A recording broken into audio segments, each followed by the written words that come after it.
Xeyir olsun, salamlayım hər birinizi. Təbrik edirəm futbolçularımı.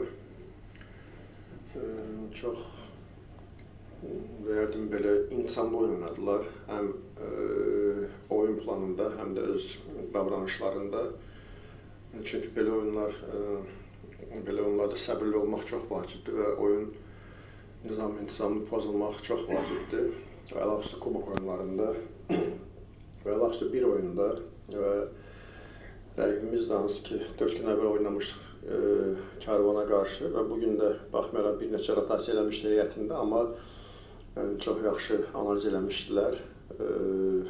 Gördüyünüz kimi yenə də 80-ci dəqiqəyə kimi rəqib qapısına yol tapa bilmədik. Düzdür, qol imkanlarımız oldu xeyli sayda, amma biraz dəqiqlik çatmadı. Amma ümumən belə oyunlar bəzən futbolçular üçün böyük bir fayda verir.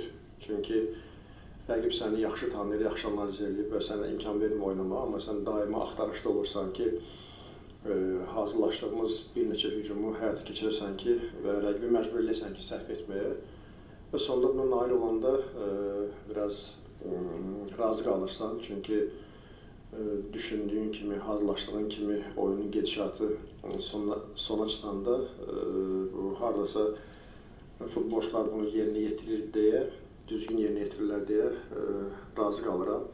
Belə məncə maraqlı oyun oldu. Maraqlı oyun oldu. Hər iki komanda intizamlı oyun oynadılar dediyim kimi və azarkeşlərimi təşəkkür edirəm. Həm sağ tərəfimizdə durduğu imarətə, həm digər bizim orduya, hansı ki çox maraqlı, yaxşı azarkeş elədilər. Təşəkkür edirəm hər birinə və belə uğurlar arzulayıram Karvana, Füzuliyə.